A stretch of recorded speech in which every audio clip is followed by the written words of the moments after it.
pessoal, tudo bem?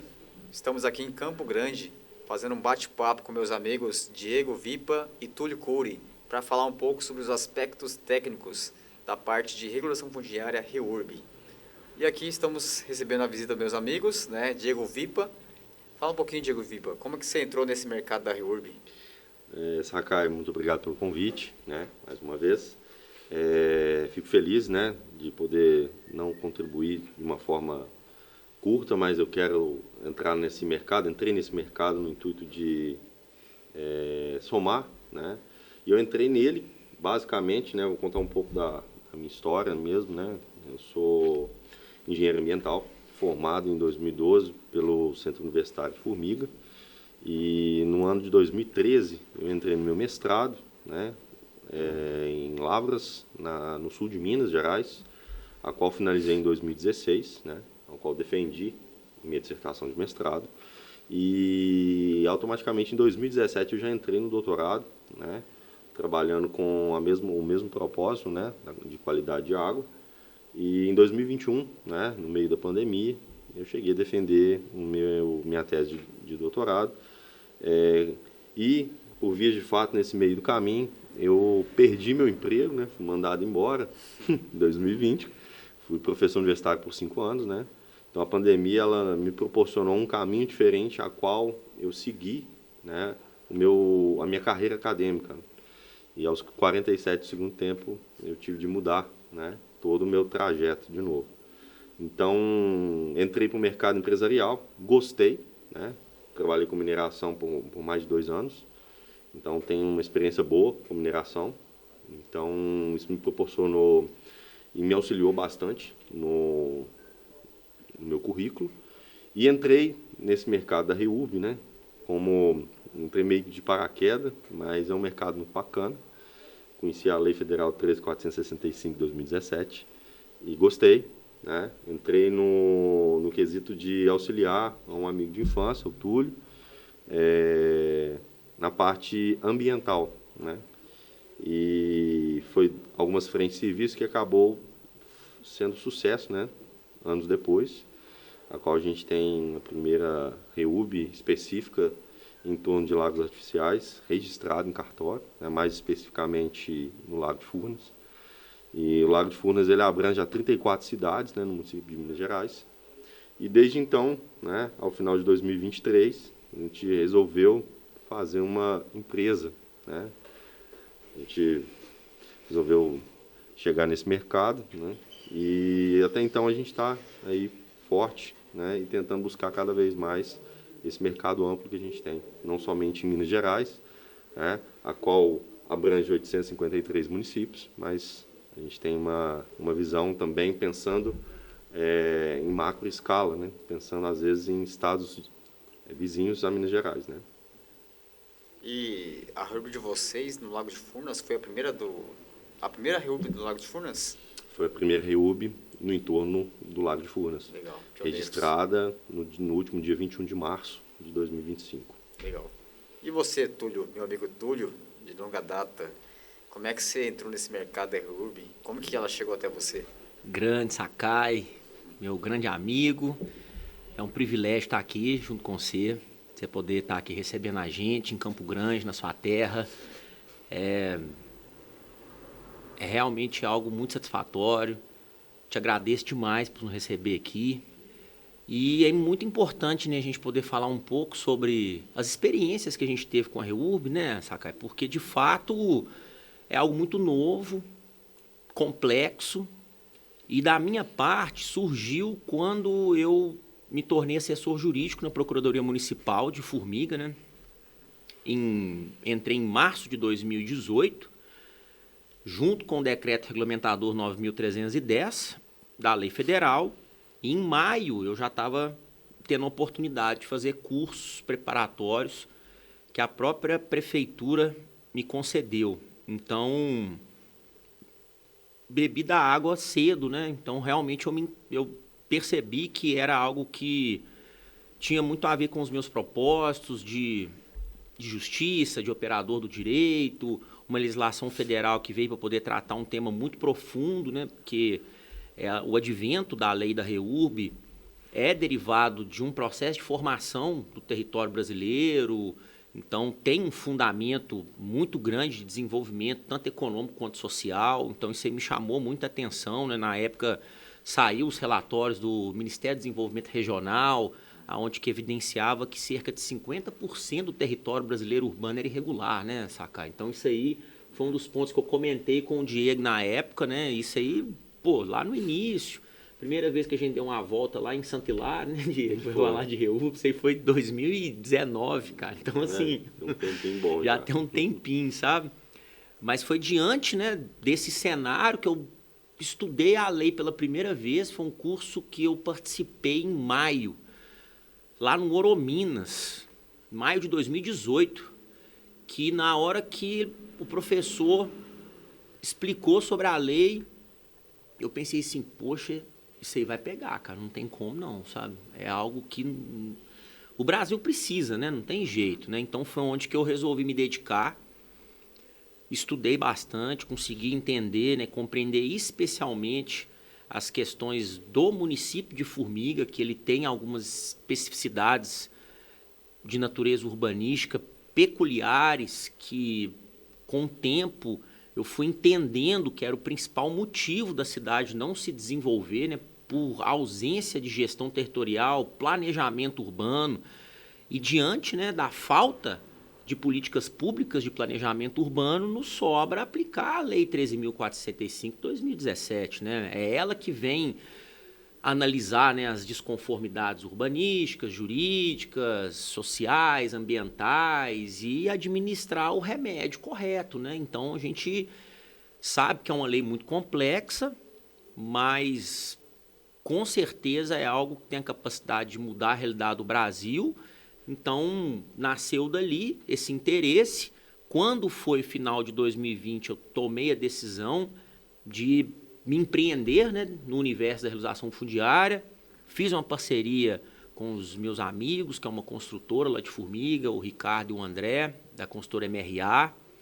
E ali a gente começou a trabalhar esse processo de trabalho, né, a ofertar o serviço de realização fundiária para que as pessoas pudessem contratar esse serviço. E quando foi no ano de 2023, tive a oportunidade de escrever um desafio empresarial junto com a MRA, e esse desafio ele foi levado para a primeira incubação do City4, que é uma incubadora municipal para startups, né, lá no município de Formiga, que é inclusive fomentado pelo próprio município, pela prefeitura, né? E dali nasceu a GeoReurb, por meio do Fabrício, que é um geógrafo, que viu o edital, se inscreveu, se interessou, entendeu que a regularização fundiária ela exige, né, que a gente tenha uma gestão geoespacial da informação, e foi ali também que eu comecei a ter uma noção maior sobre as questões técnicas, né? Tive a oportunidade de conversar com você na época, 2019, mais ou menos, que eu estava apanhando, né, no desenvolvimento dos projetos técnicos. Foi onde que eu te achei, né, Sakai? Por meio do Fernando Guedes, nosso amigo. E aí eu tomei a iniciativa de conversar com você e falar, Sakai, realmente desenvolver projeto de REURB não é para qualquer um, não, sabe? E foi você quem me ensinou, né, que de fato a segurança técnica na regularização fundiária é absolutamente necessário para que a gente possa materializar e garantir direitos, né? Que a segurança jurídica ela só acontece quando existe uma segurança técnica por trás dela. Então foi através desse raciocínio que, em conjunto especialmente com o Diego, de 2024 em diante, né, nós abrimos a GeoReurb em final de abril de 2024, o escritório, completou agora 1 ano e, graças a Deus, é algo que a gente percebeu que estamos no caminho certo, graças a esse posicionamento que a gente tem de sempre tratar a regularização fundiária, primeiramente com segurança técnica, para depois a gente conseguir materializar os direitos por meio da segurança jurídica. E um case, né, sem sombra de dúvida, esse que é o mais evidente do nosso trabalho, foi justamente a primeira realização fundiária no entorno do Lago de Furnas, no município de Pimenta, o núcleo denominado Ilha do Cabaçal, que até então era uma situação que não existia caminho para ser regularizado, era irresolvível. Mas a REURB, administrando os remédios adequados, fazendo os estudos corretos, evidenciando, né, todas essas desconformidades e tratando isso por meio de peças técnicas bem elaboradas, laudo técnico ambiental, aplicando ali, né, soluções viáveis que vai de fato transformar a situação de ocupação em condições melhores do que aquelas que já se encontram, conseguimos registrar essa REURB e ela é uma REURB pioneira não só em Minas, mas em todo o Brasil. Legal. Esse do Lago do Furnas que vocês regularizaram, se não fosse pela REURB, ela nunca seria regularizada? Só tinha o caminho da REURB para poder resolver o problema. Só a REURB que resolve esse problema. Não existe outra forma. Por quê, né, Sakai? Porque como ela trata a exigência do levantamento topográfico plano e altimétrico, e a gente tem que trazer a cota de altimetria, e no Lago de Furnas, né, Vipa, o segredo é a cota altimétrica. Se você não souber trabalhar a cota de altimetria no entorno de reservatórios artificiais constituídos anteriores a 2001, que é onde que você vai aplicar o artigo 65 do Código Florestal, você não resolve o problema. Então, de fato, as questões técnicas e as elaborações dos projetos de REURB é de uma complexidade muito grande, né? A gente sabe disso, né, Sakai? Você, mais do que ninguém, já tem uma experiência vasta e desenvolvimento de projetos urbanísticos de REURB, dá palestra aí no Brasil todo e defende muito essa bandeira que sem segurança técnica não existe conclusão de trabalho em regularização fundiária urbana. Legal. E fala um pouquinho para a gente, para o pessoal, questão da cota. Eu sei o que significa cotas, né? Porque isso aí é o ponto crucial do Lago de Furnas. Então explica o pessoal o que significa cotas. Aí é uma exigência, né, do projeto urbanístico, que é o levantamento plano e altimétrico. Isso é um dos pontos mais críticos, né, do desenvolvimento dos projetos de realização fundiária, porque o plano altimétrico, né, saca, é você realmente evidenciar as cotas de altimetria, que é os níveis de altitude perante o nível do mar. Então, você tem que criar, né, um projeto que você vai tratar ali a cota metro a metro, que aí tem essas situações onde que você desenvolve um trabalho de cartografia. E isso está evidente, né, no artigo 28 Sim. e 29 do Decreto Regulamentador 9.310 de 2018. Então, é importante a gente enaltecer esses pontos, porque os profissionais hoje, né, que têm interesse em trabalhar com regularização fundiária, especialmente no desenvolvimento dos projetos técnicos, ele precisa ter um entendimento do que a lei quer que seja representado. Então, é importante que a gente tenha essa noção, né, Sakai? Porque não é simples, não é fácil, e a representação do que a lei exige depende de profissionais qualificados. Não só os profissionais que vão executar, mas também, muito importante, as prefeituras que vão analisar. Exatamente. Porque a segurança técnica não é só do profissional que está executando, mas assim como o servidor público está lá assinando e aprovando aquele projeto. Afinal de contas, quem aprova é a prefeitura, né? Ela é a dona da REURB. E se ele aprova uma coisa errada, quem vai se responsabilizar, tanto o profissional quanto o servidor público. Exato. Né? E quais são os riscos, né? Conversando sobre isso, quais são os riscos que pode acontecer no caso de uma prefeitura aprovar um projeto inadequado? O que você acha que é o mais comum de se encontrar? Eu acredito que se for fazer uma auditoria de levantamento topográfico, plano altimétrico, georreferenciado, cadastral, pelo Brasil inteiro, infelizmente, vai achar muita coisa errada registrada nessa carga.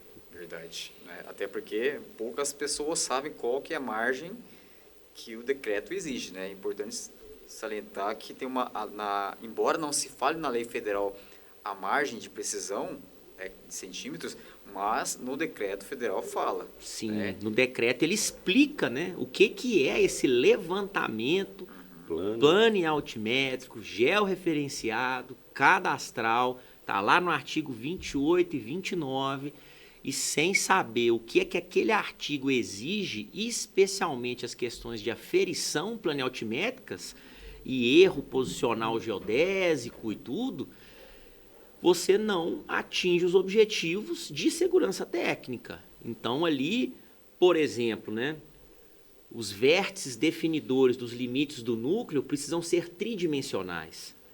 Então é muito comum que os profissionais, especialmente de topografia, promovam um levantamento por meio de coordenada UTM, mas a REUB não é isso que ele exige. É coordenada georreferenciada tridimensional.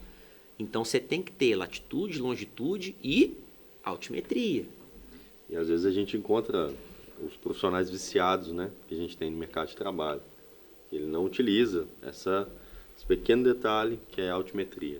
Então, E muda tudo. E aí muda tudo. Né? Então, essa peça fundamental que a gente fala, né, ela é extremamente importante. Né? Então, por isso que a gente sempre sempre fala, né, esse tipo de assunto quando a gente tem que ter qualquer tipo de trabalho que a gente tem que fazer, né, executar, a gente tem que planejar. Né? Eu sempre falo, né, falo com o Túlio sempre, que é planejar e executar, não executar e planejar. Né? Isso aí, em Brasil, funciona dessa forma. Infelizmente. Né? Então, o planejamento ele é sempre importante em todos os aspectos. Né? Acredito que na sua vida ela é de vital importância.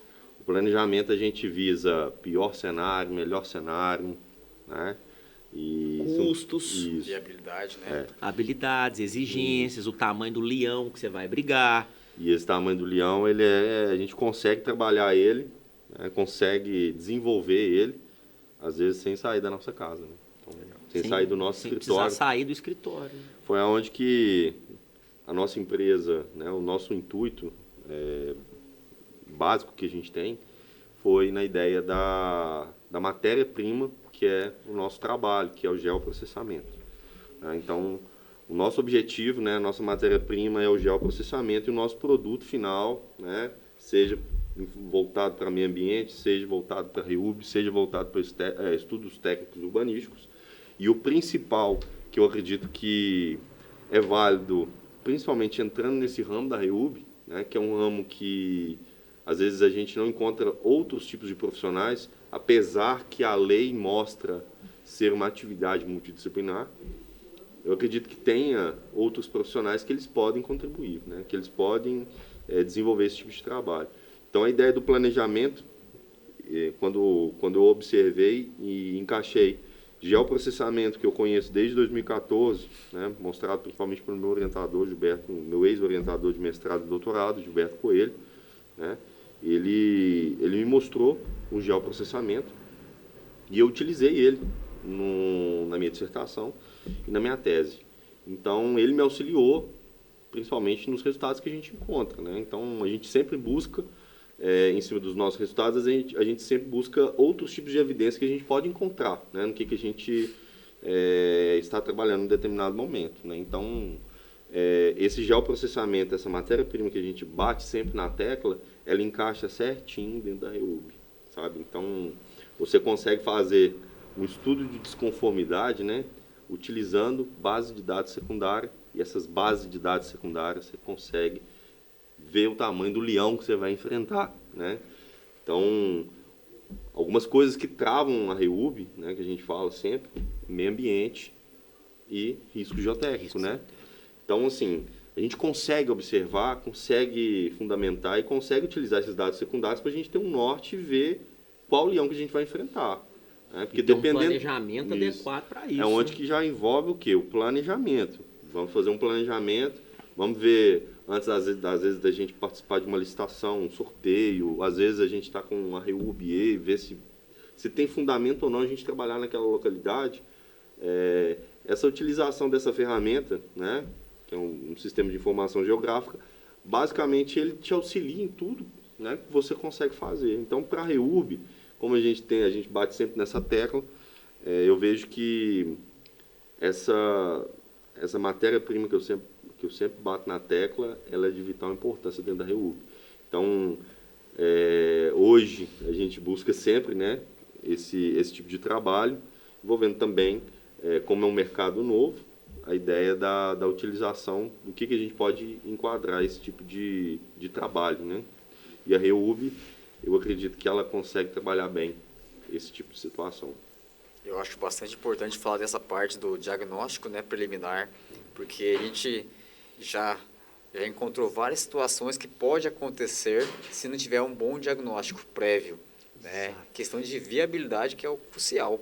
Se você tem um projeto lá que não está previsto fazer um estudo ambiental, você já tem um custo acima do que está previsto, né? E isso pode acabar inviabilizando. E já aconteceu comigo também, de uma situação que eu não previ um estudo complementar, que o custo ficou muito maior do que do objeto. Então eu falei, poxa, aí tive que recuar, né? E acabar não dando continuidade no processo por causa da inviabilidade. Então você vê E você assumiu custos, né, Sakai? Exatamente. Que depois, de fato, eles foram perdidos, né? Exato. Então, na para quem verdade, quer é prejuízo. empreender, né, em REUB, se você não faz esse trabalho de planejamento e uma análise preliminar dessas desconformidades, é perigoso você entrar dentro de uma situação da qual você vai, de fato, tomar prejuízo e ter que abandonar o trabalho no meio do caminho. Eu lembro de você ter comentado isso comigo, e de fato foi uma situação relativamente boba, porque era uma área de risco, né, que eu lembro que você comentou comigo, Sim. e aí quando a gente foi fazer a análise no sistema de informação geográfica, ela já inclusive estava cadastrada na base de dados secundária. Estava previsto, né? Já estava previsto Só como área de faltou risco da fazer Defesa Civil. A pesquisa. Só faltou fazer a pesquisa prévia, tá vendo? Então, assim, realmente é algo, né, que a gente entende a necessidade de ter esse desenvolvimento, porque às vezes a pessoa olha a conta de padaria da REUB, né? Opa, peraí, aqui tem 500 unidades. Se eu vender a 2.000, eu vou faturar R$1 milhão. Cara, cuidado. Isso aí é muito perigoso, sabe? Porque se você não souber fazer um diagnóstico adequado e preliminar, para você poder ter um planejamento, entender o tamanho do problema que você está comprando, você pode simplesmente tomar um prejuízo de R$1 milhão, ao invés de colocar isso dentro do seu bolso. Então é muito complicado, né? A gente tem que tratar isso de uma forma muito séria. O objetivo nosso é esse, né, Sakai? Dessa conversa, desse bate-papo, é trazer a importância da segurança técnica, principalmente em face dos objetivos da lei da REURB, dos fundamentos legais dela, porque o que a REURB fala? Não é o núcleo, ele não é caracterizado por uma ocupação antrópica consolidada de características urbanas. Se é isso que se define como um núcleo dentro da lei, da proposta dos objetivos da lei, então a gente tem que aplicar princípios de natureza urbanística. E o principal princípio de natureza urbanística trata-se da função social da propriedade. Mas a função social da propriedade, ela é um conjunto de situações, especialmente a análise de ocupação no espaço-tempo. O que era exigido nos anos 70, 60, 50, 40, não é o que era exigido hoje. Na verdade, não era exigido nada, né? E a gente vai explicar sobre isso também, né? Mas hoje a legislação urbanística, especialmente pós-Constituição Federal de 88, ela teve uma evolução significativa, né? A gente veio aí com normas legais de natureza federal que veio regulamentando muito essas questões, que foi a própria Constituição Federal, depois o Estatuto da Cidade em 2001, né? O avanço do Código Florestal em 2012 e a lei da regularização fundiária, né? Com a política do Minha Casa Minha Vida, que é de 2009, e, consequentemente, o advento da Lei de REURB em 2017. E esse, de fato, é um marco temporal para se analisar o direito urbanístico no Brasil sobre outros aspectos, especialmente sobre uma visão holística da realidade do Brasil, né? Porque a formação do território brasileiro se deu dessa forma. A gente sempre brinca, né, Sakai, com isso, especialmente eu e o Vipa, mas assim, o Brasil ficou de 1500 até 1979, que é a Lei 6766 de 79, sem uma legislação que regulamentasse o uso e ocupação do solo. Então, ia dar merda, né, gente? Não tinha como não dar, sabe? É algo que não tinha jeito. Você não tem uma regulamentação de como você vai parcelar o solo nacional, diretrizes gerais, de 1500 até 1979, é um tempo, assim, absurdo. E o Brasil, ele sempre tratou a propriedade de maneira com a visão muito econômica, né? E agora a gente colhe o fruto disso, que infelizmente é uma ocupação desordenada do solo, e os principais problemas que todas as cidades do Brasil enfrentam hoje são derivadas da ausência de planejamento urbano. Esse núcleo que você pegou, que deu, fala um pouquinho sobre esse núcleo que você teve um probleminha. Eu tive vários problemas, né? A gente gosta de saber dos problemas, porque por eles, né, que a gente tenta solucionar, às vezes, uns futuros, né, negócios que a gente pode encontrar. É né? ali que a gente acha o caminho das Não, pedras, né, Sakai? Porque eu, particularmente, eu costumo errar para aprender, né? A vida é assim, A vida, né?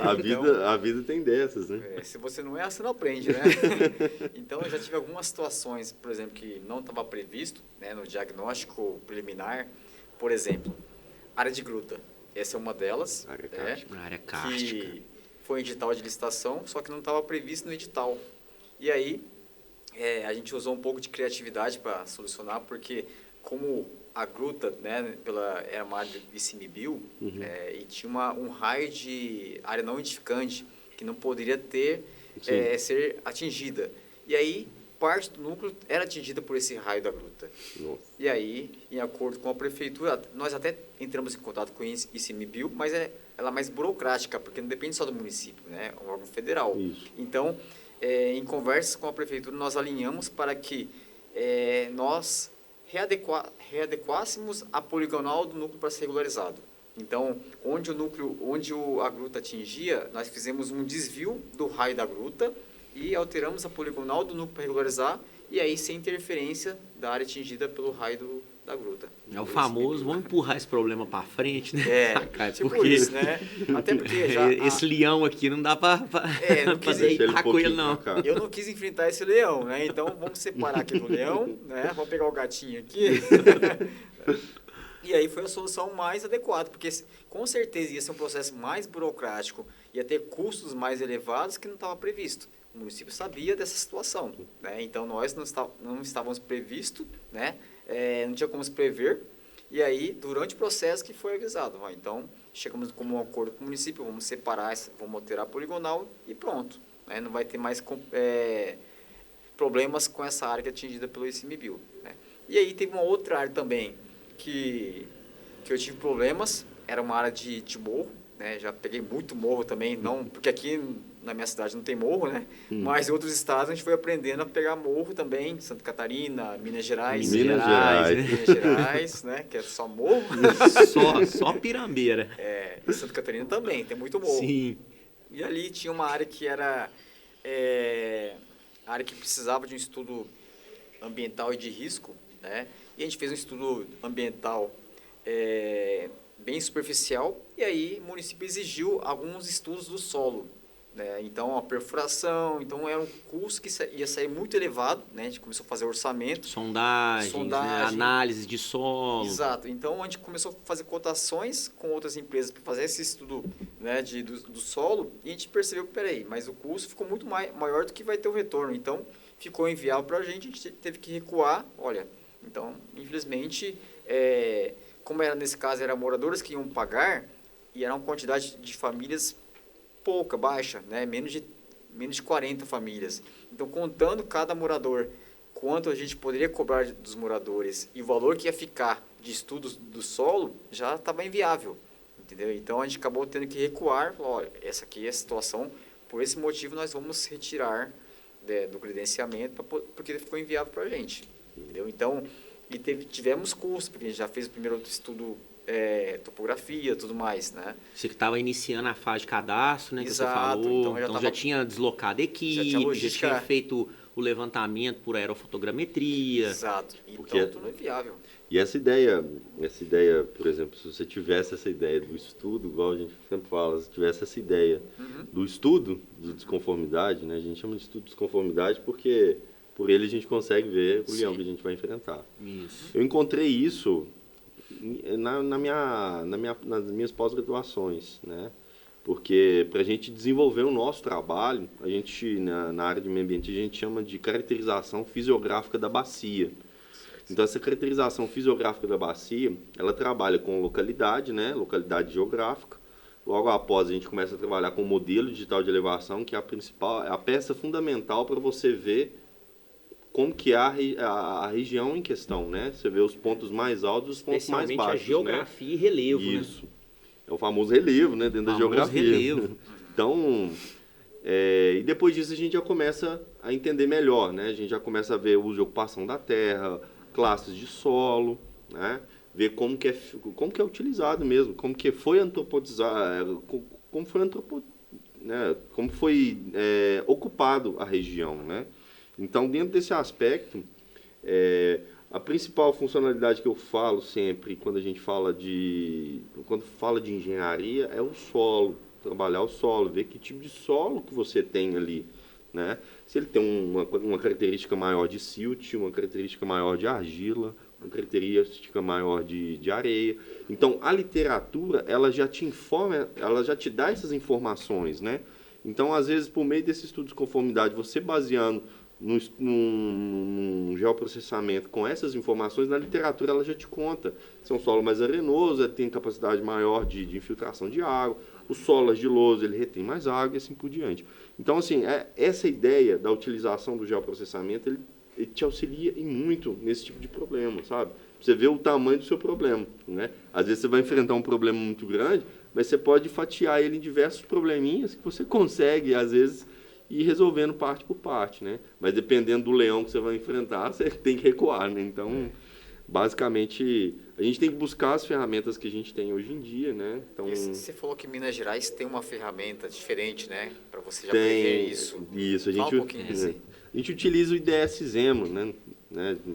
O IDS-ZEMO, ele tem uma base de informações muito grande, né? A gente não fala somente de caracterização fisiográfica da bacia, mas a gente envolve regularização ambiental, urbana, saneamento, biodiversidade, relevo, fauna, flora, ferrovia. Então, assim, como se diz, é uma base de dados muito completa, né? E muito bem organizada, né? Porque quando a gente vai falar de direito urbanístico, né, a gente tem que primeiro entender como que vai se evidenciar o problema. Que aí primeiro você tem que entender o problema, né? De que forma que você vai trazer a evidência desse problema. Então, no estado de Minas Gerais, isso aí é algo muito interessante, né? Que a gente tem um geoportal, uma plataforma que tem essa organização de base de dados secundárias compiladas e produzidas por órgãos governamentais e por instituições de ensino, tanto de forma nacional quanto de forma estadual. Então, isso aí é uma ferramenta muito diferente e muito útil para quem, por exemplo, trabalha com regularização fundiária urbana, porque te dá a oportunidade de fazer esse estudo preliminar das desconformidades e você já trazer as evidências dos problemas que você vai enfrentar e, consequentemente, planejar o remédio mais adequado para ser utilizado ali naquela evidência que foi descoberta, sem sequer botar o nariz para fora do escritório. Isso é uma redução de custo significativa. Com certeza. Isso ajuda muito no planejamento e desenvolvimento dos projetos e dos trabalhos técnicos. Inclusive, auxilia demais quando você vai fazer o planejamento do trabalho de campo. O trabalho de engenharia de campo. Porque a ideia, por exemplo, quando você fala em empreender, né? Porque quando a gente fala dessa ideia de diminuir custo, né? A gente tem que falar de empreender, né? Tá trabalhando de empresa aqui, né? Empreender. É papo de empresário. Fazer acontecer, acreditar, né? Então, assim, a gente tem que contar os palitinhos mesmo, né? Sim. Então, assim, os gastos, né? Os gastos, tomadas de decisões, elas são de vital importância, né? Dentro dessa parte. Então, essa ideia de custo e operação, ela é extremamente importante, né? A gente bate muito nessa tecla porque, hoje em dia, às vezes você tem um custo, logicamente, né? Mas é bom você numerar tudo que você vai gastar. Né? A gente sempre chama de custo fixo e variável. O famoso MVP, né? O mínimo viável possível para você assumir aquela responsabilidade e entregar, né? E o custo é assim, né? O custo você vai contar mesmo, as moedinhas mesmo, né? O que você tem de custo fixo, como que vai ser, né? Então, assim, por exemplo, quando você fez o estudo de conformidade, está dentro do trâmite legal, vamos passar agora para a próxima fase. O que seria essa próxima fase? Vamos planejar o voo. Vamos planejar o voo, né, de drone. Então, para a gente planejar esse voo, a gente vê, esse planejamento vai ser de um drone próprio, um drone terceirizado, né? A gente pode observar essas situações e sempre observar o quê? Ferramentas que a gente tem, né? A gente tem acesso à informação. O que são essas ferramentas? A gente tem aplicativos hoje que nos auxiliam se vai chover ou não, se vai ter tempestade magnética ou não, né? E se vai ser adepto ou não você fazer esse voo, né? Porque não é só você chegar e falar assim, eu vou fazer o voo. Tem a hora certa de fazer o voo. E outra coisa também, se tiver um dia nublado, se tiver um dia ensolarado, né? Então a gente tem que sempre planejar isso, né? Então não é fácil, né? Às vezes as épocas, né? A gente tem as interferências de sazonalidade, né? Dos períodos secos e períodos chuvosos. Não tem como você fazer um voo, né? Com chuva, né? Com tempo fechado, né? A imagem não fica tão boa, né? Então é sempre interessante o quê? Quando a gente fala de empreender, a gente tem que planejar o que a gente vai gastar, quantos funcionários que a gente vai ter, como que vai ser o voo em campo, como que vai ser a ida, vai ter que ter uma logística. Às vezes a gente pega um serviço muito grande, a gente não teve, né, essa oportunidade ainda, né, mas futuramente, quem sabe, de fazer um trabalho fora do estado, né? E às vezes a logística de você levar todos os seus equipamentos fica inviável, né? Aí é onde que você tem que procurar um terceirizado, né? Então, essa ideia é o quê? De todo jeito ela entra dentro do planejamento. Né? Isso aí já é um estilo, né, Sakai, que eu aprendi justamente com você, que é saber a hora de terceirizar. Exato. Nem é tudo que pode ser terceirizado na REURB, mas existem alguns pontos principais que envolvem justamente a logística, né, porque um dos maiores dificultadores que quem quer empreender na REURB tem é enfrentar a dimensão geográfica do Brasil, porque a gente conversou disso até para chegar em Campo Grande, né? Sai de Belo Horizonte, vai para São Paulo, espera o voo, faz a conexão, chega em Campo Grande. Então, assim... E outra, às vezes acontece de ter uns probleminhas, né? Às vezes acontece, né? Como você dormir mais que a cama, dormir né, mais que a cama, né? Levar uma mala maior do que...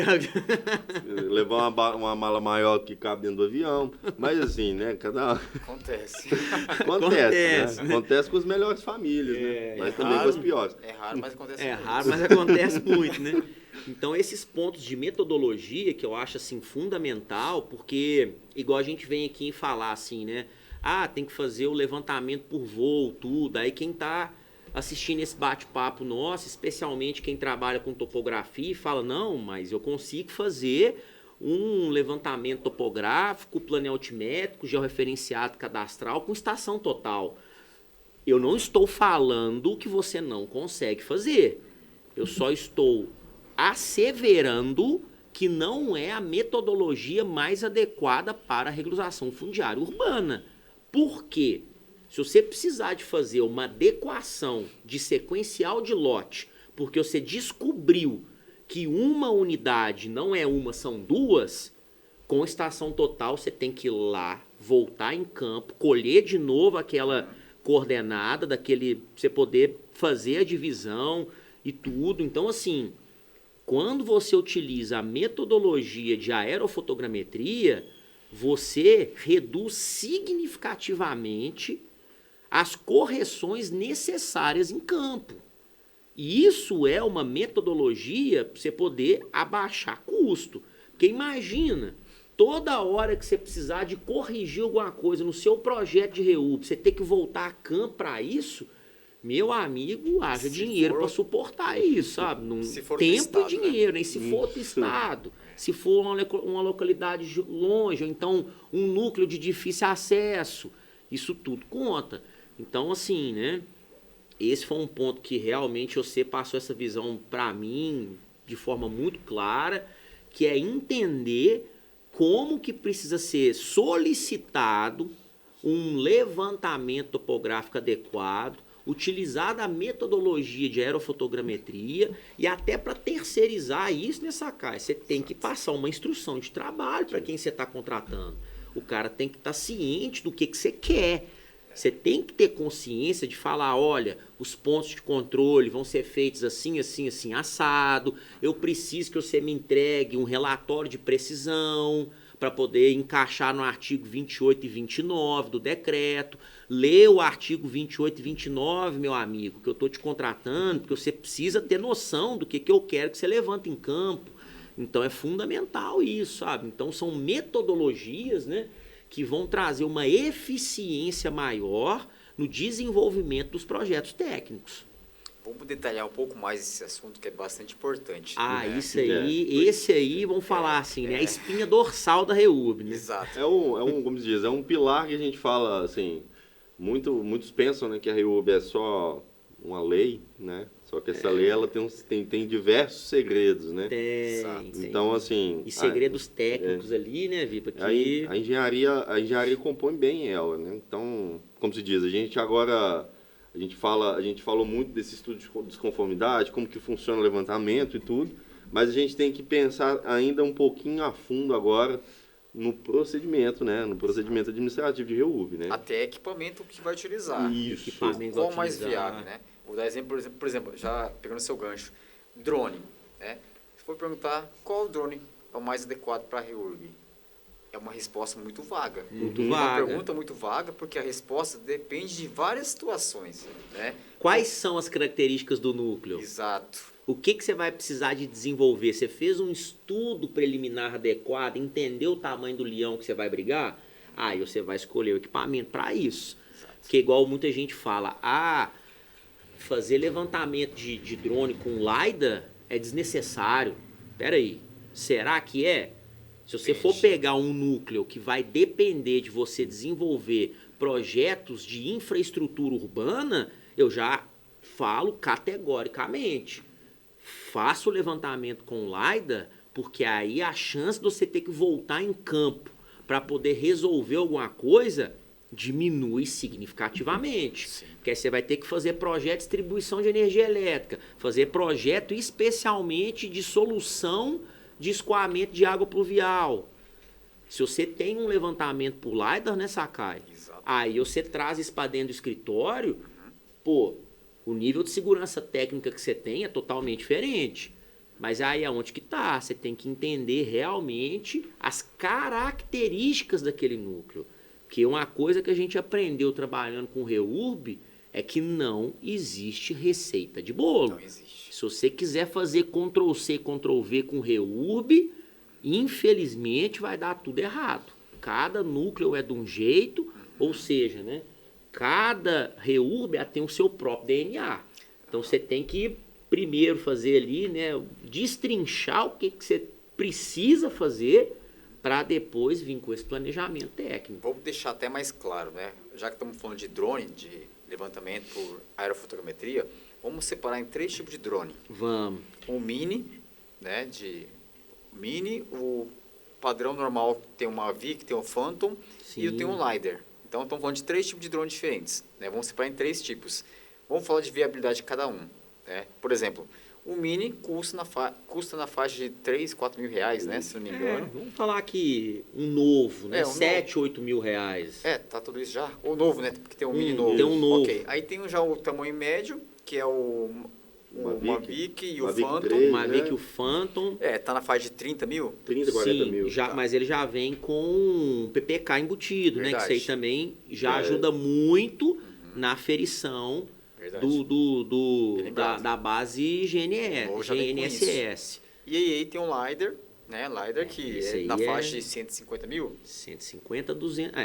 Vamos Um falar completo, assim, né? né? Um completo Completo é é uns 200 mil. né? 250 mil, 200 Mavic mil, 350, vamos imaginar. Mavic não, o Matriz, Um Matriz 350. 350, com as câmeras, né, de LiDAR e a câmera voltada também para levantamento topográfico, né? Sim. Então, realmente, é um equipamento muito caro, né? Investimento É um alto. investimento muito alto. Então estamos falando de 3 produtos. Um de 7, 8 mil reais, outro de 30 mil reais, outro de 150, 200 mil reais. Exatamente. A diferença é muito grande de preço. gritante. Né? Em que momento que um é bom e o outro é melhor? Né?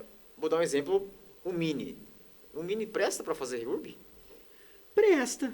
Ele presta. É, Mas para qual tipo de reurb você vai fazer? exatamente. É uma reurb de umas 50 unidades, até umas 100, dependendo se for uma ocupação um pouco mais concentrada, que a área de levantamento não é tão grande, mas aí o que vai te exigir? Se você for utilizar um drone desse, você vai precisar de fazer um levantamento de coleta de pontos de controle e uma base GNSS muito bem feita. Porque Uma aí você quantidade vai maior. precisar de fazer um processamento dessas imagens com uma qualidade cartográfica maior. Aí faz a diferença. Aí já não envolve tanto o equipamento em si, mas o profissional que está por trás do levantamento topográfico. Esse cara tem experiência em fazer as coletas, em buscar ali os locais adequados, em definir aonde que vai ser os pontos de controle, que vai ter condição de fazer um processamento e gerar um arquivo de MDT e MDS de qualidade. Aí depende de quem vai estar lá em campo fazendo o trabalho. Concordo. Eu vou ressaltar uma vantagem do Mini, né? Porque, particularmente, como eu tenho feito em estados diferentes, né? A grande vantagem do Mini é Transporte. transporte. Sim. Faz toda a diferença, porque quando você vai pegar um voo para outro estado, você levar um Mini é muito prático, né? Para você levar para outras cidades, tudo mais, outros estados. Agora o Matriz 300, o LiDAR, é uma estrutura que é muito grande, que é uma maleta grande, que pode dar problema até para você levar ele no avião, né? Por conta da bateria, né? Eu acho. Isso. A gente descobriu da pior maneira possível, né, Vitor? Assim, né? Exatamente. A gente já tinha feito esse investimento, que a gente estava querendo ter um equipamento, pelo fato da gente definir que a nossa empresa é uma empresa de geoprocessamento, a gente queria ter um equipamento de qualidade. Sim. E aí, na hora que a gente comprou o equipamento, a gente descobriu que não tinha como transportar as baterias sem estar dentro da caixa específica para elas. Estojo, né? O estojo, além de você ter que ter, né, baterias, também tem que ter baterias sobressalentes, né? Você tem que ter um estojo de carregamento e você só pode carregar as baterias dentro desse estojo para você poder transportar ela por avião. Sim. Então, assim, além de ser muito caro, você não consegue carregar ele para baixo, para cima do jeito que você achar conveniente, não. Não Consegue, tem não. isso. Então, se você atua fora do estado, né, o Matrix Lembre-se 300 disso. pode não ser viável, porque não Não adianta pode você ser viável. ter investimento alto de R$ 200.000 e aí você vai fazer uma reurb no outro estado, você vai deixar em casa e vai alugar na outra cidade. Entendeu? Então, algumas situações tem que se colocar na balança, porque Sim. se você, até porque tem vários tipos de profissionais, empresas de reurb. Aqueles que atuam mais regional, né, perto da sua localização, da sua logística, perto da sua cidade, Sim. no seu estado, é uma logística diferente. Agora, empresas que atuam fora do estado, é outra logística. Sim. Então, você fica limitado, questão de logística, para poder atuar fora do estado. Agora, se você atua muito fora do estado, o mini pode ser prático por conta do tamanho, do peso, né? Questão de Exatamente. equipamento. Então, É fácil você despachar, né? Num despachar, você carrega na mão, no bolso, né? Cabe no bolso. Uma Vic Mini. O Mavic Mini, ele pode ser até uma mala de mão, que você Exato. coloca, que você carrega junto com você para um voo e tudo.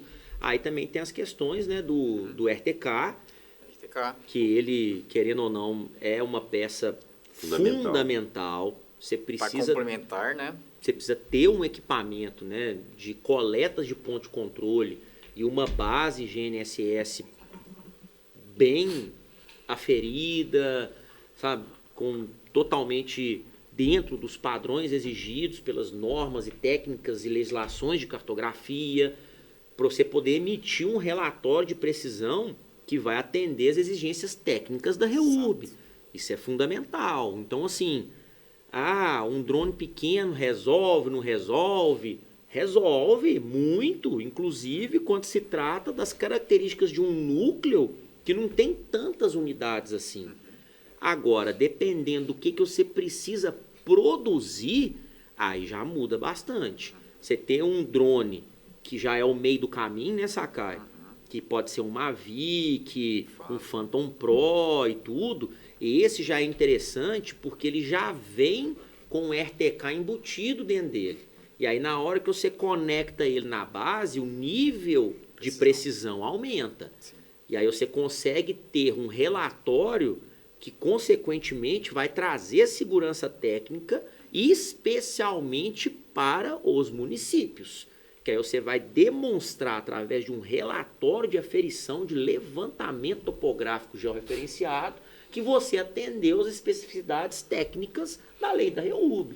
Você vai ter um relatório ali para validar, compor, né? Para validar os projetos que você está entregando. E o interessante, quando a gente fala da ideia da diferença desses drones, né, desses equipamentos, dessas tecnologias, é a importância que a gente tem de fazer um planejamento, né? Não é somente você chegar, atuar, vender o produto, né, e depois você executar. Então, a ideia de você chegar, né, com a faca e o queijo na mão, né, como diz lá no estado de Minas Gerais, é importante, né? Não é somente que você está com isso que vai ser sucesso na sua vida, né? Então, a ideia do planejamento, ela visa isso, né? Prever, né? Prever. Aí ficou claro também, né? Isso. Que não é você comprar um drone de 300, 200 mil reais que você vai conseguir fazer REURB com eficiência total. Às vezes é um tiro no pé. Exato. Você tem que saber por que você está comprando um equipamento desse. Qual que é o objetivo de você fazer um investimento de um drone de 200, 300 mil reais? Como você vai atuar, né? Exatamente. Então, não tem uma resposta pronta. Qual o drone adequado? Não, Depende. não tem. Muitas Depende. circunstâncias. É dentro da engenharia, né? A gente chegava perguntava para o professor, por que é desse jeito? Porque depende. Depende. No Pode direito ser também sim é ou não assim, pode né? ser sim. Né? Não tem uma coisa exata. Tem. Né? Não tem uma resposta exata para esse tipo de trabalho. Né? Então, a ideia do planejamento é isso. Né? Às vezes, a gente fala muito lá em Minas Gerais, porque Minas Gerais é 853 municípios. Né? Então, às vezes, umas 6, 7 horas você está atravessando o estado. Né? É muita coisa. Né? E quantos municípios você passou, né? Nessa jornada? E você pega, por exemplo, aqui, ó, Campo Grande, você pega um voo em 1 hora, você está em São Paulo. Né? Pega nós lá de Formiga, se a gente quiser pegar um avião para São Paulo, é uma coisa totalmente fora da rota. É mais fácil entrar dentro de um carro Aí, para São Paulo. Direto, né? Porque se Você vai gastar mais tempo pegando um voo para São Paulo de Formiga do que saindo de Formiga e indo para São Paulo de carro. A logística, né? É a Interfere logística. muito. Exatamente. E a logística faz parte também da REURB. Com certeza. Né? Essa ideia, por Exatamente. exemplo. Essa ideia, por exemplo, da escolha do drone. né? Eu vou ter uma logística adequada para me fazer isso. Exato. Né? Eu vou pegar um núcleo vamos pegar aqui, lá em Santa Catarina, por exemplo. Não tem como levar isso tudo dentro do avião. É totalmente desnecessário. Mas fácil você colocar dentro do carro e ir. Mas você vai ter que entender que você vai ficar muito tempo na estrada. Né? Aí é 12, 15 horas de É viagem. importante conhecer os equipamentos. Sim. Para você saber qual é o mais adequado para cada situação. Exatamente. Até o GPS, o RTK também, O RTK, exatamente. Então, também esse aí, para mim, é o equipamento mais importante que você precisa realmente estudar e viabilizar para a REURB. Porque um equipamento, né, que vai te dar condições de aferição, que vai respeitar e atender as exigências legais da REURB, é fundamental. Então, você ter uma base de RTK, uma base geodésica totalmente adequada e dentro ali das exigências, né, de cartografia, CIRGAS 2000 e tudo mais, você ter ali um rover para você poder fazer a coleta dos pontos de controle e ter uma conexão adequada com a base de NSS, isso aí é indispensável. É muito mais inteligente se preocupar, né, com a base de coletas de pontos e tudo, do que com o drone propriamente dito.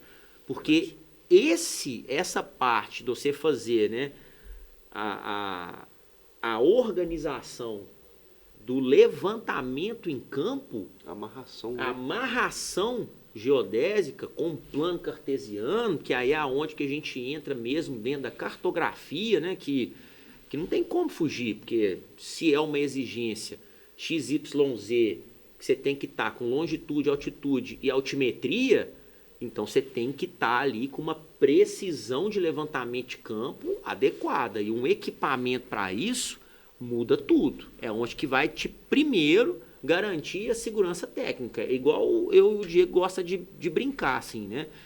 Questões de direito urbanístico, é uma analogia clássica mesmo, né? Direito urbanístico, estudos de REURB, é a mesma coisa de você querer fazer um prédio, né, Sakai? Qual que é o primeiro estudo que você tem que fazer quando você vai querer construir um prédio? Não é um estudo de solo?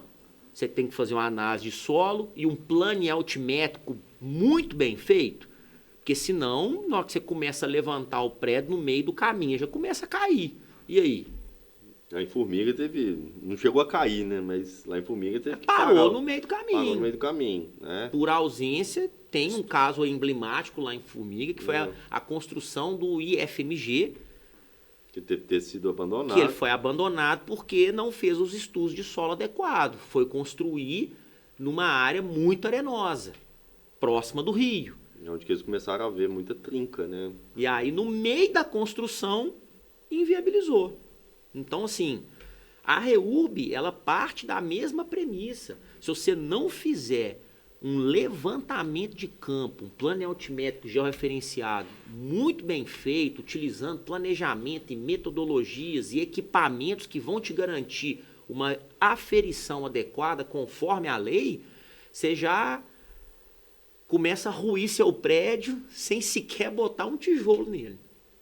E essa ideia, quando a gente fala de fazer estudo de solo, é interessante porque, não puxando sardinha para o meu lado, né, da parte de meio ambiente, mas o Brasil ele tem aproximadamente mais de 10 classes de solo. Né? Então, tem alguns solos que eles são bons para o plantio, outros solos eles não servem para construção, outros solos eles têm um problema que a gente fala de argila 2:1, né? Argila 2:1 quando ele tem a diferença de dilatação e a diferença quando ele ocorre de ter o contrário dela, né? Aí às vezes ocorre se você for fazer uma construção nesse tipo de solo, às vezes acontece de ter rachadura, né, nas construções.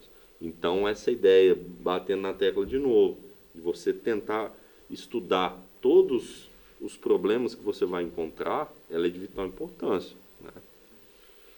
A questão da exigência da lei, né, que foi até uma novidade, eu acho, exigência de georreferenciamento, e foi um dos pontos que mais maior dificuldade para os municípios, ao meu entender, porque as prefeituras ou as empresas tiveram que se adaptar a essa exigência da lei federal, porque é uma exigência. O que antes era feito através de licitação total ficou ultrapassado. Sim. E hoje, o mais adequado, ao meu ver, é a aerofotogrametria. Né? Então, quem não se adapta e conhece os equipamentos apropriados ficam para trás.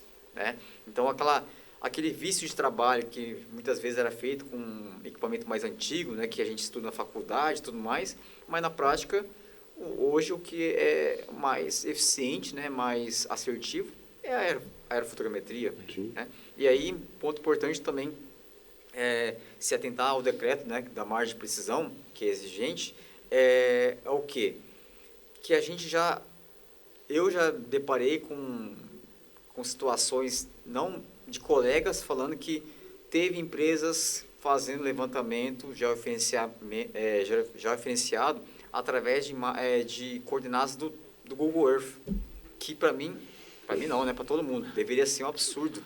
Imagina você apresentar um projeto de REURB, falando que está georreferenciado, pegando as coordenadas pelo Google Earth. É absurdo, né? Absurdo, mas acontece. É realidade. É a realidade dos profissionais que a gente tem aí no Brasil, né? Exatamente. Olha só o perigo que é fazer um georreferenciamento, né, o projeto, usando o Google Earth, sem RTK, equipamentos adequados, e ainda assim a prefeitura aprovar. Porque a grande realidade é o quê? A prefeitura não tem condições, né, na maioria dos casos, não tem condições de fazer a conferência do projeto para ser aprovado, não sabe como conferir, né? Então ele acaba aprovando o projeto sem saber se realmente está atendendo a exigência, né, da precisão. E aí como que você entende que a prefeitura pode se resguardar em um projeto que uma empresa apresente para a prefeitura para aprovar, para saber se realmente atende às exigências?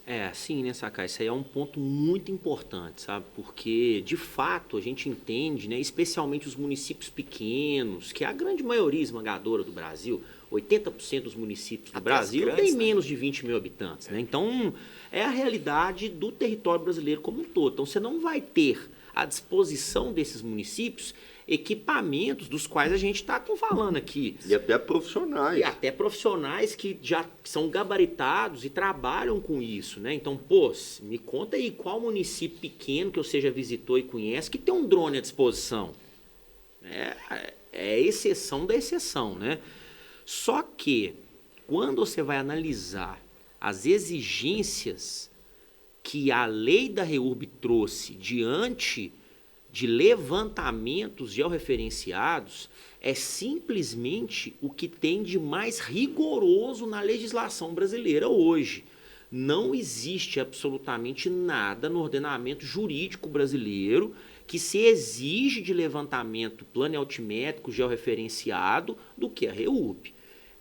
8 centímetros de raio esférico posicional, fazer a definição do polígono do núcleo de forma tridimensional. Então você tem que gerar um memorial descritivo com os vértices definidores, com curva de nível, com longitude, latitude, altimetria, XYZ. Então, assim, é um trabalho, cara, que exige um nível técnico que o Brasil não está acostumado. E é uma lei muito nova, ela está completando agora 8 anos, então não adianta você achar que uma lei de uma complexidade dessa, os profissionais vão se preparar do dia para a noite, né? Agora, as questões dos municípios, que é a chave, né, Sakai? Porque é ali que aprova e é ali que você materializa os direitos em favor dos ocupantes. Então, a forma que eu entendo que é a mais adequada é quando você faz o levantamento em campo com todo o planejamento adequado, com uma instrução de trabalho bem feita, com um plano de voo bem organizado, o que você colhe ali, especialmente da base GNSS e das coletas dos pontos de controle, você gera um relatório de precisão. Isso é consequência de um trabalho bem feito. Nada mais, nada menos. Plano de voo, né? Nada mais, nada menos do que consequência de um trabalho bem planejado, bem organizado. Isso não te ocupa em tempo nenhum a mais. É só você fazer um trabalho bem feito, que na hora que você faz o processamento dessas informações, você consegue gerar um relatório de precisão que vai atestar que você está respeitando as exigências do artigo 28 e 29 do Decreto Regulamentador 9.310 de 2018. E tanto que não é interessante, por exemplo, isso aí foi de experiência nossa aí dentro da REURB, né? É Dentro da REURB específica, é apanhando, viu, gente? Porque um advogado está falando, pra vocês terem uma noção. Mas aproveita também, nessa parte da precisão, o que pode impactar para o município, por exemplo, que aprova um projeto que não está dentro da exigência? Nossa, Sacai do céu, isso aí é Esse perigosíssimo. É bom falar. Na verdade, a responsabilidade, né? A gente tem que falar sempre da responsabilidade. Primeiro, dos né? dois lados, né? Dos dois lados. Empresa, né? E o Ó, prefeitura. Às vezes a gente viu um trabalho na prefeitura que eles fizeram o requerimento de uma REURB na cidade sem mentira nenhuma. Eles pegaram a imagem do Google Earth, deu um zoom nela, um belo zoom. Os pixels estavam desse tamanho. Você viu o tamanho dos pixels certinho. Falou aqui, ó, ortofoto. Porra, fala... Ortofoto é sacanagem. Ortofoto aí não dá, né? Aí você força a amizade, né? Não tem como a gente falar dessa forma. Não é falando né, não é gabaritando, né, nosso lado, mas assim, é o básico que a gente vê, né? Então, assim, a lei, ela proporciona diversos caminhos, diversos segmentos, mas é importante frisar sempre, né, que é um detalhe. Eu acredito que na maioria das vezes, eu lembro que um concurso que eu fiz é interpretação de texto, né? Uma coisa que você lembra lá na escola, você saber ler e ver o que está pedindo, né? Então, assim, a lei, ela mostra, né, os caminhos certos, né? Quando a gente fala de levantamento plano e altimétrico, cadastral, georreferenciado, no eixo XYZ, né? Na minha faculdade, que eu fiz engenharia ambiental, a gente tinha topografia 1, 2 e 3. Topografia 1, que era o levantamento planimétrico, onde a gente via o eixo XY. Topografia 2, altimetria, eixo Z, né? Onde você via diferenças de nível. E a topografia 3, que era o levantamento plane-altimétrico, que era a relação XYZ, né? Utilizando as três juntas. Então, essa é a ideia que a lei mostra para nós. E mostra também a evolução que a gente tem. Desde que a gente tinha um teodolito mecânico, agora a gente tem um drone, né? De última geração. Né? A gente tem um LiDAR que ele faz coisas que, nos dias... Até Deus duvida. E ele adianta muito o serviço. Né? Então, o que era, como se diz, antigamente utilizava de muito mais tempo, hoje em dia você consegue desenvolver um trabalho muito mais rápido com isso, né? E o que você acha que pode impactar para um profissional que não faz corretamente e aprova um projeto? Responsabilidades para o CREA. Alguma coisa do CREA, do conselho, né? Do é o CAU. CREA. Né? Às vezes, na hora de fazer uma fiscalização na prefeitura, né? A famosa auditoria, né? Vai fazer auditoria, né? Chegou o documento lá para o CREA, vai fazer auditoria, vai fazer fiscalização nas prefeituras. Opa! E esse aqui? Deixa eu ver isso aqui. Ué, faltando alguma coisa.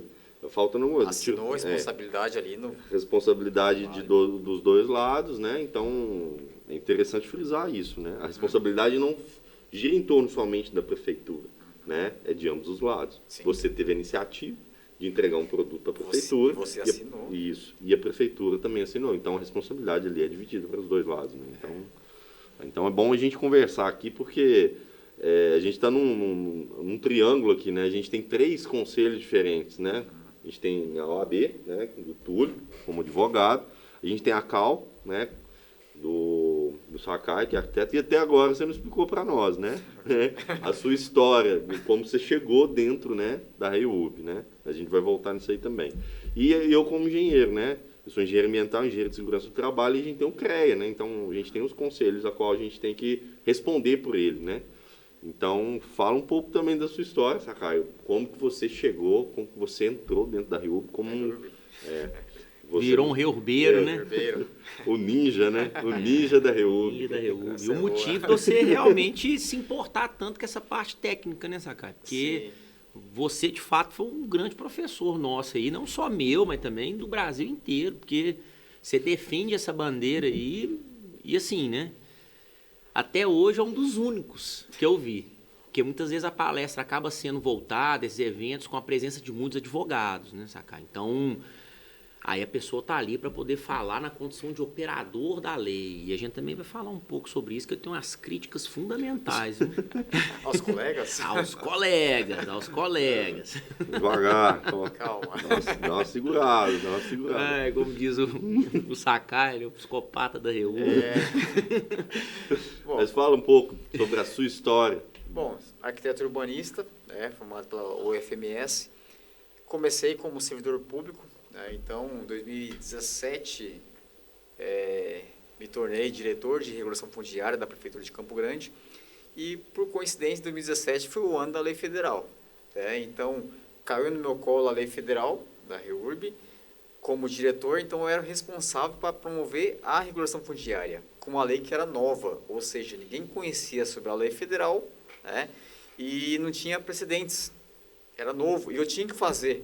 Então, tinha que começar a aprender uma coisa nova da REURB. Então, eu como arquiteto, que não era tão fã de leitura, né, eu fui obrigado a aprender da REURB, estudar sobre a REURB.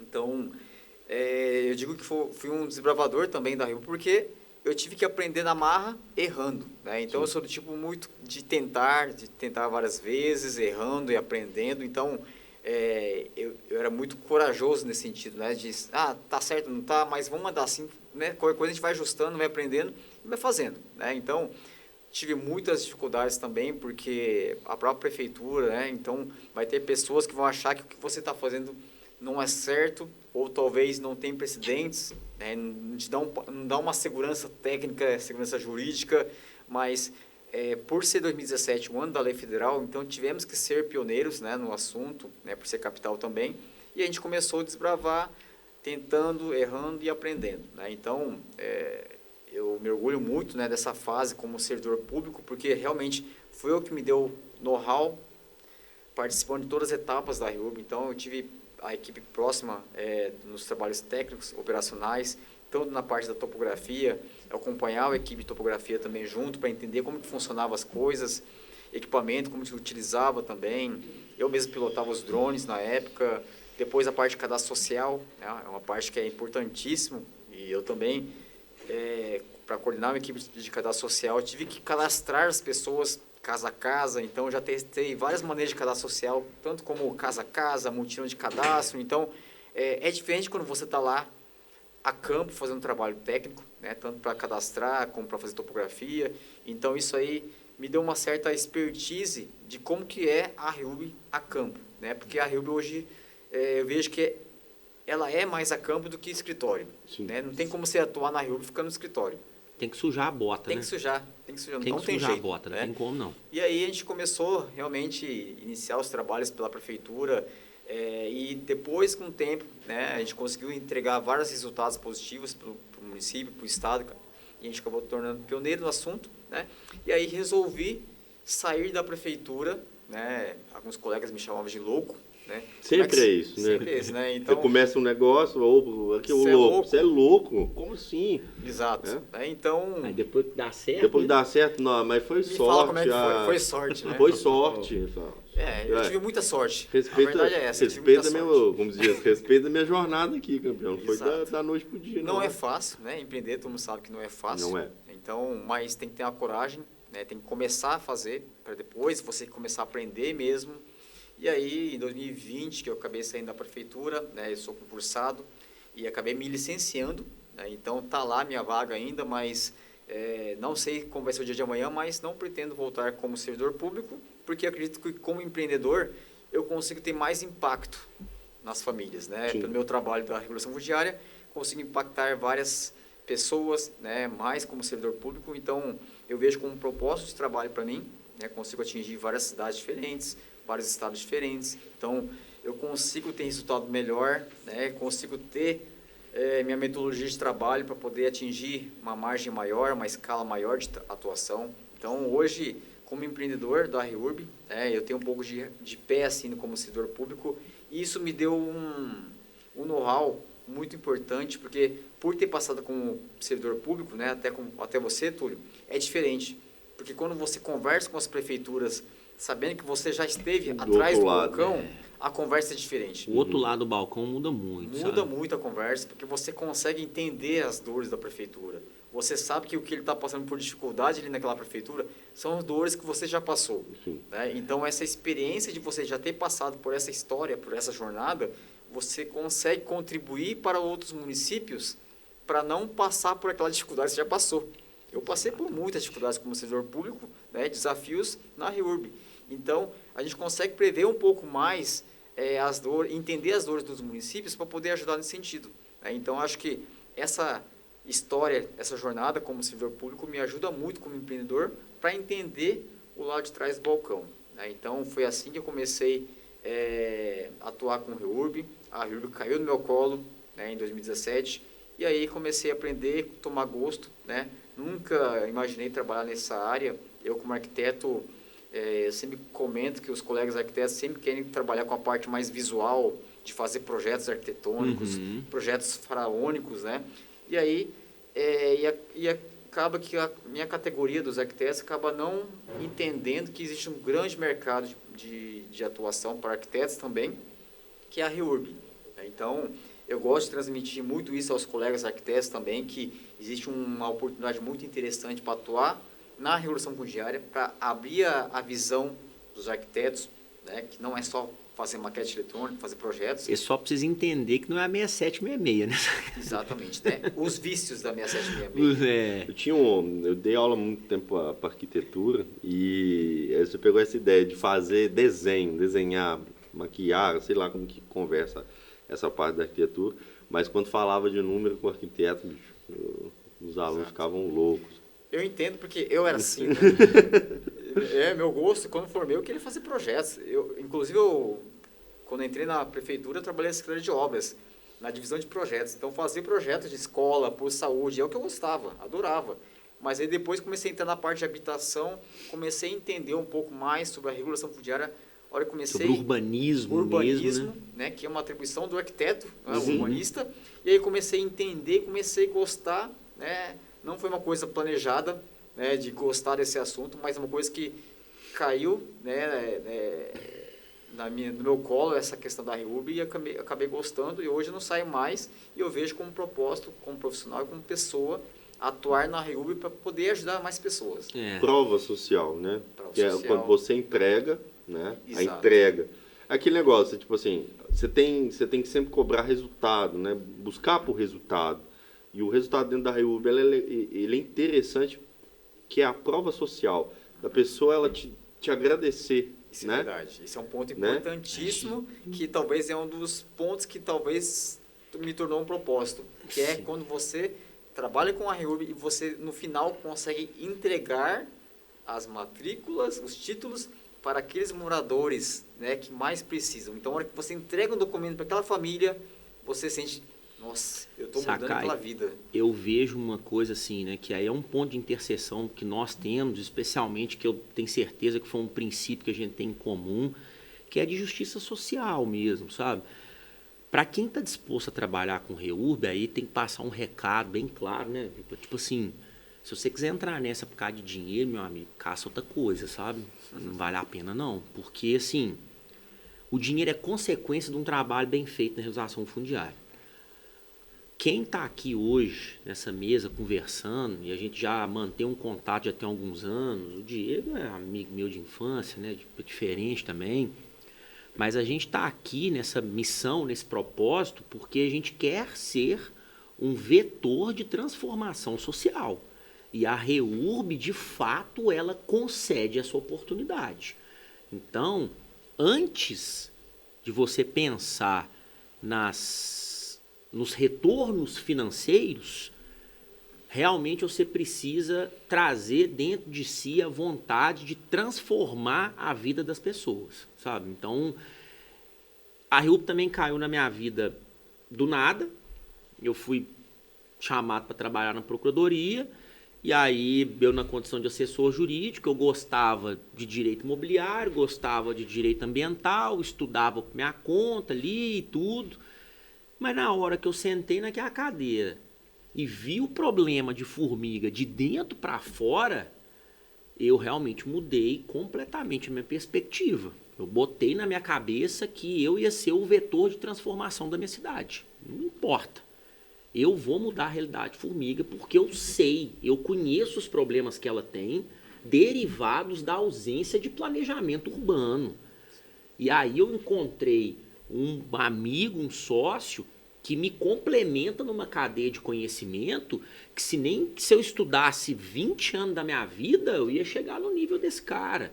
E aí é justamente os outros pontos que envolve de problemas profundos de Formiga, né, Vipa, que são as questões ambientais, as questões de características fisiográficas da bacia, que aí aonde que a gente entende que, pô, cara, isso não é um negócio que você tá ali por dinheiro. O dinheiro vai ser consequência de um trabalho nota 9, nota 10.